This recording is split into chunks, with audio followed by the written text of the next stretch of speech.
These highlights are produced by Sports Radio 1450 in coordination with WCIA 3 News. Tuesday night of the holiday tournament week, we start with the game of the day, which was the nightcap in Williamsville. Third-seeded Bullets playing 11th-seeded Varna Midland. Nick Rossetti, inside-outside game here. First the three for the Bullets, and then they work it inside to him. The drop step with some touch on the finish. He is a senior. This kid's just a freshman. Cole Corson, pretty move to the bucket, but Williamsville did trail for a large portion of this game. Bryce Elzizer with a three-pointer, and it was a 5-point game in favor of the Timberwolves late in the second quarter. Corson again trying to drive from the left wing, gets it to go, but even with that, Williamsville trailed by a couple of buckets at the half. The second half started strong. Corson going to draw the defense in, drops it off to Ozzie Kent, 36-36. It's a tie ball game, but Varna's Doug Shanklin had a night, strong with the left. The Timberwolves lead back to 5, heading into the fourth quarter. That's where it all came together for the Bullets, though. J.J. Watson on the break to Corson, count it. Williamsville up 2 after the free throw. And then a little inside-outside ball movement frees up Clinton Clutch Fletcher for the 3. All the kid does is make big plays in big games. Nick Rossetti would seal the deal with a tip following the J.J. Watson layup. And the Bullets advance to the semifinals with a 63-54 win. The top seed in that tournament is Petersburg, PORTA. They were played pretty tightly by 16-seeded Calvary on Monday. On Tuesday, the Blue Jays thinking blowout, and Tim Schoppau led the way. Drives the lane, gets the roll, 8-7, PORTA with an early lead. Shell drill, then snappy passing. Jordan Keys wide open under the bucket for the hoop and the harm. Shots were falling from outside as well. Luke Sinclair has got a nice stroke from the three-point range. It was the beginning of a big PORTA run, that bucket was. Schoppau then put the foot to the pedal at that point. First from the left, face full of hardwood, and he had more in the tank on the fast break moments later. This is a straight blow-by. Gets the whistle on that one. PORTA in the semis as well with the 44-29 win. To the Waverly tournament, a couple very good number 22s in the Franklin Kincaid game. Brady Hubert and Scotty Taylor.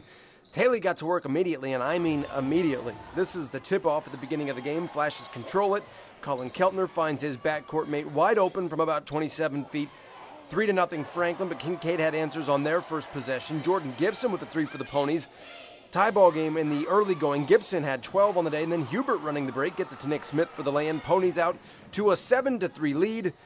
Taylor not feeling it. Curls at the top of the key, draws contact. No foul, but the layup goes. 2-point game, and then Keltner, he gets the left to go just like that. The Flashes pull even. 9 for Keltner. Hubert's turn now. Awkward angle, but that jumper will drop anyway. Ponies back on top. Franklin running. Tanner Knox pass tip to Taylor. He had 35 points on the day. 46 is the Waverly record. Back to Brady. I told you they went back and forth here. Baseline drive attempt doesn't go, but the Ponies get the offensive board. Brady a second chance, and good thing he did. With that bucket, he hits the 1,000-point plateau for his high school career. They stop the game, give him the game ball, hands it off to his mom.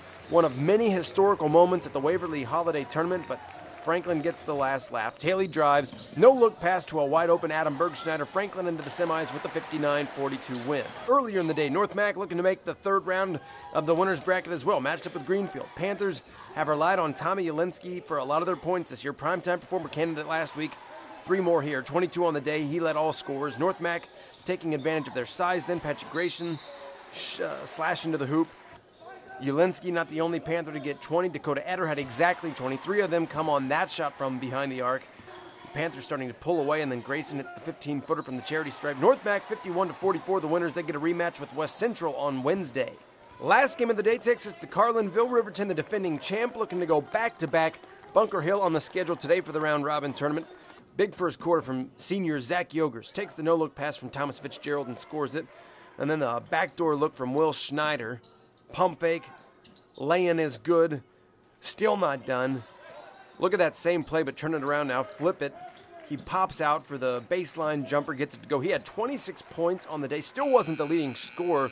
Schneider was. Baseline three-pointer for 3 goes for the junior. Many did today. Moments later, Schneider from the wing, he had 30 on the afternoon. Riverton is your winner, 71-59.